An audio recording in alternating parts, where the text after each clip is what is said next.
Hello dear students, I hope you all are doing very well. So let's study the question answer of chapter number 3, that is health, the ultimate treasure. Okay, so question number 1 is define the term health.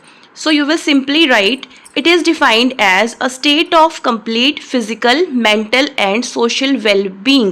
Means हम किसी person को healthy तभी बोलेंगे जब वो disease free होने के साथ साथ मेंटली साउंड हो और साथ में वो अपनी सोसाइटी में जो उसकी सराउंडिंग है उसमें अच्छे से एडजस्ट कर रहा हो. Okay, so health include all these 3 aspects that are physical, mental and social. Clear? Or you can also write it like health is a balance between body, mind and surrounding. Clear? Out of these two you can write any one definition. Next is question number 2. List some ways to stay healthy. Means आपको ऐसे ways बताने, तरीके बताने जिससे आप healthy रह सकते हो. Okay, so its point number 1 is take a balanced diet. ठीक है, हमेशा संतुलित आहार करें. Okay, second, exercise regularly. Third one is maintain personal hygiene. Next is get enough sleep. Okay, sleep deprived से बहुत सारी diseases हो जाती हैं, so you should make and assure that you are taking a proper sleep. Next is limit the use of social media. Okay, say no to drugs. So these are the 7 points to stay healthy. Next question is what is AQI? So AQI होता है students air quality index. Clear? And it is a tool used by government to report the current air pollution level. Okay, क्या होता है AQI?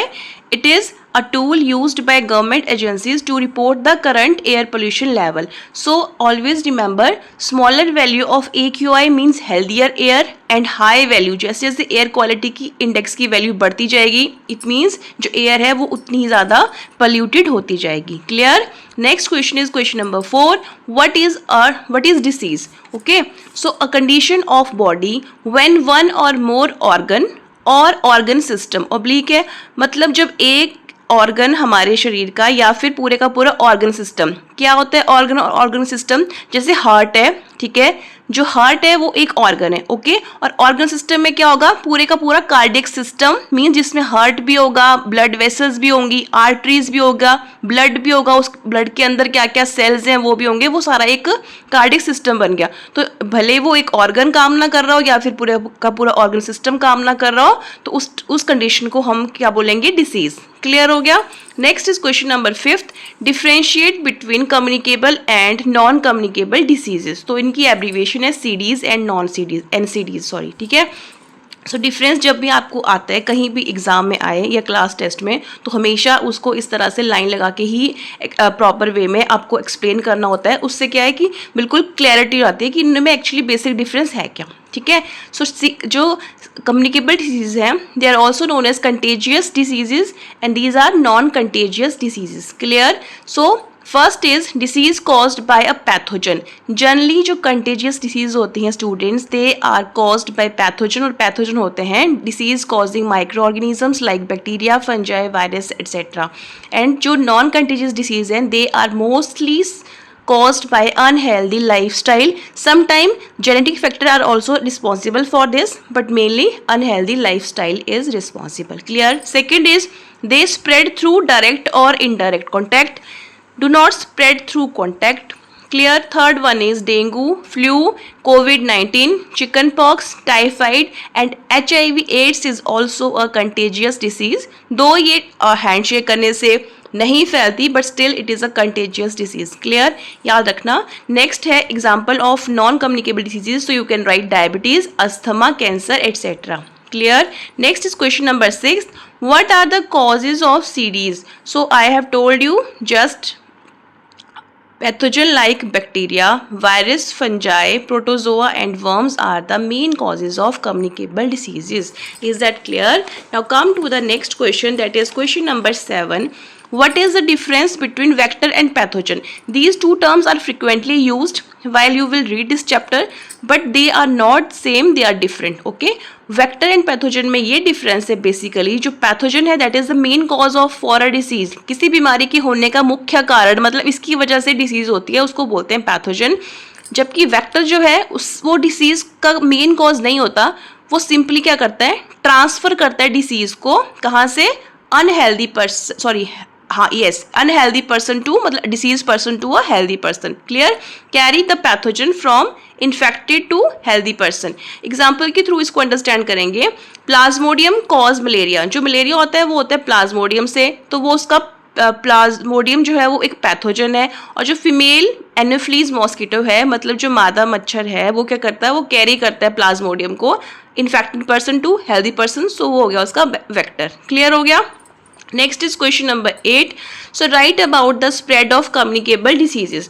जो communicable diseases हैं ये आपके chapter में है कि they get spread through 3 modes and first one is air, second one is food and water, it's actually contaminated food and water, third one is insects. Okay, सो याद रखना ये इंपॉर्टेंट है। जो एयरबोर्न डिसीजेज हैं they are common cold, influenza और flu, जो कि आजकल रेनी सीजन में बहुत कॉमन है, चिकन पॉक्स, मीजल्स, ट्यूबरक्लोसिस, जिसको शॉर्ट में हम टीबी बोलते हैं। तो दीज ऑल आर एयरबोर्न और and air spread diseases. Clear. Second है food and water. So hepatitis A, cholera, typhoid, ascariasis.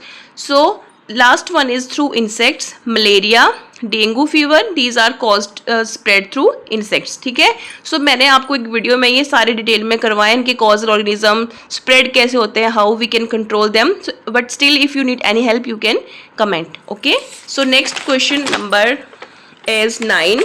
So 9th question is explain the following terms. Okay, you have to explain. First है parasites. So parasite होते हैं the organisms unable to make their food. ये अपने आप अपना खाना नहीं बना सकते and depends on a living organism to survive. और इनको जिंदा रहने के लिए किसी living organism को पकड़ना पड़ता है so that they can get their food from there. Clear? Next one is deficiency diseases. So और सबसे common example parasite का you can give mosquito. Okay. So next is deficiency diseases. The diseases caused due to deficiency of specific nutrient in diet. देखो ये ऐसा topic है जो आप 6th class में ऑलरेडी स्टडी कर चुके हो. लाइक विटामिन की डेफिशिएंसी से कौन सी डिसीजेज होती हैं, मिनरल्स हैं जैसे आयरन, कैल्शियम, उनकी कमी से कौन कौन सी हमारे बॉडी में डिसीजेज होती हैं. So this topic is very clear to you. Clear. Next is chronic and non chronic diseases. अब लिसन, क्रॉनिक होता है जो लंबे टाइम तक जो डिसीज चलती है, मतलब उनका ट्रीटमेंट, उनका जो ड्यूरेशन है वो बहुत लंबे टाइम तक चलता है. स्टूडेंट्स जैसे कैंसर एक बड़ा कॉमन एग्जांपल है क्रॉनिक डिसीज़ का. बहुत उसको में हीलिंग में टाइम लगता है, वो भी अगर वो टाइम से डायग्नोस हो जाए तो. क्लियर. तो क्रॉनिक डिसीजेज उस टाइप में हो गई. नॉन क्रॉनिक होती हैं which last for only short duration of time. जैसे कोल्ड हुआ, hardly it last for 1 week और 2 week. Clear. So next is term है इम्यूनिटी. इम्यूनिटी होता है हमारी रोग प्रतिरोधक क्षमता. और ये अगर आप स्टूडेंट्स को रिमेंबर हो तो जब कोविड-19 का टाइम था उस टाइम पे ये जो टर्म है इम्यूनिटी ये बहुत ज़्यादा लाइमलाइट में आई थी. ओके, और इसके बाद जितने भी नेचुरली जो प्रोडक्ट्स थे मार्केट में वो इम्यूनिटी बूस्टर के नाम से, उनमें एक वर्ड इंक्लूड करना स्टार्ट हो गया था, नेचुरल इम्यूनिटी बूस्टर, या it increases immunity like that. Okay, so ये होती है ability of body to fight with the disease. किसी बीमारी से लड़ने के लिए हमारी जो क्षमता होती है, मतलब रोग प्रतिरोधक क्षमता इसको बोलते हैं, वो होती है immunity. Next is immune system. So a system of body that help us to fight with a disease. हमारी बॉडी का वो सिस्टम जो हेल्प करता है हमें किससे फाइट करने में, डिसीज से, उसको बोलते हैं इम्यून सिस्टम. अभी ये 2-3 लाइनों में डेफिनेशन है. अगर जब आप 11th-12th में होंगे, if you will go for medical and you will opt biology as your main subject, इसका पूरे का पूरा चैप्टर है, पूरे का पूरा इम्यून सिस्टम है उसमें. ठीक है. सो नेक्स्ट है एक्वायर्ड इम्यूनिटी. नेक्स्ट है एक्वायर्ड. तो एक्वायर क्या होता है, जो हमने अर्जित किया हो, जो हमने गेन किया हो. तो इसका मतलब है ये जो एक्वायर्ड इम्यूनिटी है ये हमने लाइफ टाइम, मतलब अपने लाइफ टाइम के अकॉर्डिंग जो है हमारी बॉडी गेन करती है. ये बाय बर्थ या बर्थ से हमारे अंदर नहीं होती. जैसे it is achieved through exposure to foreign substance, जो कि जनरली क्या होता है एंटीजन ड्यूरिंग द लाइफ, मतलब हमारा किसी फॉरेन सब्सटेंस से सामना हुआ हमारी बॉडी का, तो उसके बाद जो हमारी बॉडी में इम्यूनिटी बनती है उसको बोलते हैं एक्वायर्ड इम्यूनिटी. मतलब जो हमने एक्वायर करी अपने लाइफ टाइम के ड्यूरिंग, बाय बर्थ या बर्थ से वो हमारे अंदर नहीं थी. Clear. Next is question number 10. So question number 10 is what is vaccination, how does it work. So vaccination होता है टीकाकरण. वो कैसे वर्क करता है उसकी डेफिनेशन कैसे लिखेंगे, the process of injecting vaccine. और वैक्सीन क्या होता है, स्टूडेंट्स उसमें वीक और डेड एंटीजन ही होते हैं. वैक्सीन में कोई मेडिसिन नहीं होती दैट एक्चुअली कंटेन वीक और dead antigen into a healthy person to build immunity against that antigen.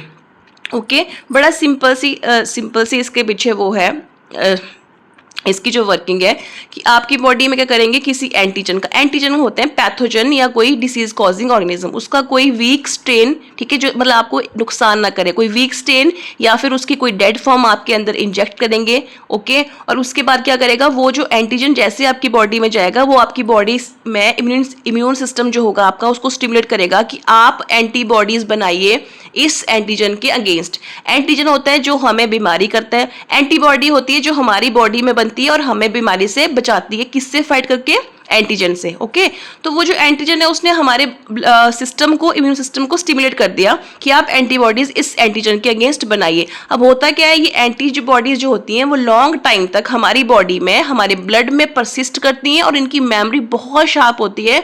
तो एकदम से या फिर नियर फ्यूचर में जब भी सेम टाइप का एंटीजन आपकी बॉडी में आता है तो उससे अच्छे से फाइट करती हैं और उसको बॉडी से बाहर कर देती हैं और हमारी जो बॉडी है वो बिल्कुल सेफ रहती है. This is the actually basic principle of how a vaccine work. Clear हो गया ये? सो वही मैंने जो आपको अभी स्टोरी सुनाई वही मैंने इसमें लिखा हुआ है. The injected antigen stimulate immune system to produce antibody in large amount. These antibodies persist in body and fight with the same antigen if it enters in near future or later. Clear? Then coming to the last question, write a short note on antibiotic. Important है ये term antibiotic. It is actually a chemical substance जो हमें मिलता है obtain from microbes से, और microbes होते हैं basically bacteria and fungi which are the main source of antibiotics. Okay, और ये करता क्या है antibiotic, use to kill other microbes. And it is very interesting to note that antibiotic only work against bacteria, they do not work against viruses और fungi. Okay, so if you are having any type of fungal or viral infection, so you will not go for antibiotic because they only kill bacteria. Interesting है ना? Example है इसके azithromycin and tetracycline, most common example of antibiotic. And you must know the first antibiotic was penicillin discovered by Alexander Fleming in 1928. और उसकी भी बड़ी interesting story है. वो एक एक्सीडेंटल डिस्कवरी थी बट बाद में वो बहुत काम आई. Okay, so next is antibiotic resistance. So antibiotic resistance नाम से क्लियर है. एंटीबायोटिक तो हमने स्टडी कर लिया क्या होता है. अब रेजिस्टेंस मतलब उसके विरोध में कोई चीज़ हो रही होगी, है ना. सो एंटीबायोटिक रेजिस्टेंस का मतलब क्या होता है, ability of bacteria to survive and multiply. Bacteria survive भी कर पा रहा है और ग्रो भी कर, मल्टीप्लाई भी कर रहा है, मतलब उसमें रिप्रोडक्शन भी हो रही है. कब, even after the use of an antibiotic. मतलब अगर एंटीबायोटिक यूज भी कर रहे हैं उसके बाद भी हमारी बॉडी में जो बैक्टीरिया हैं जो कि मरने चाहिए थे उस एंटीबायोटिक से, वो अगर नहीं मर रहे हैं, इसका मतलब हमारी जो बॉडी है वो किसके लिए रेजिस्टेंट हो गई है, एंटीबायोटिक के लिए. और ऐसा जनरली होता क्यों है, इसका मेन कॉज है अननेसेसरी यूज ऑफ एंटीबायोटिक. अब भाई अननेसेसरी यूज ऑफ एंटीबायोटिक में ये आ गया कि कोई जो है वो डॉक्टर की प्रिस्क्रिप्शन के बगैर एंटीबायोटिक ले रहा है, जब जरूरत नहीं है तब भी एंटीबायोटिक ले रहा है, या फिर जितना टाइम उसको बोला है उससे ज्यादा वो एंटीबायोटिक ले रहा है. तो ये तो एक प्रॉपर कॉज इसका हो गया. सेकेंड है स्टूडेंट्स, ये जनरली आजकल अगर आपने कोई इसमें रिसर्च स्टडी करी होगी तो जितने भी हमारे मैक्सिमम जो ये फूड प्रोडक्ट्स हैं लाइक एग्स, ओके, तो इन चीज़ों में जो इनके मेन सोर्सेज हैं जहाँ से आते हैं वहाँ पे उनको जो ये एनिमल्स हैं या बर्ड्स हैं उनको एंटीबायोटिक दी जाती है. और वो एंटीबायोटिक अगर प्रॉपर प्रोटोकॉल ना फॉलो की जाए और वो टाइम से पहले ही एक प्रॉपर फिक्स ड्यूरेशन से पहले जो है वो ह्यूमन बॉडी में पहुंच जाए तो उनके थ्रू भी एंटीबायोटिक जो है वो हमारी बॉडी में एंटर करती है एंड हमारी बॉडी उसके प्रति क्या हो सकती है, रेजिस्टेंट. ओके, सो ये जो फूड चेन है it is also a very important reason of this antibiotic resistance nowadays. Clear? So इसके हार्मफुल इफेक्ट्स ये हैं कि प्रोलॉन्ग्ड इलनेस हो सकती है, ठीक है, क्योंकि एंटीबायोटिक काम नहीं करेगी तो लंबा टाइम लगेगा बीमारी को ठीक होने में, और also it can cause death. So prevention only वही है कि we should minimize the use of antibiotic, only under prescription ही यूज़ करें, फिक्स ड्यूरेशन के लिए यूज़ करें. Clear? Okay, so this is all about chapter number 3. Thanks for watching.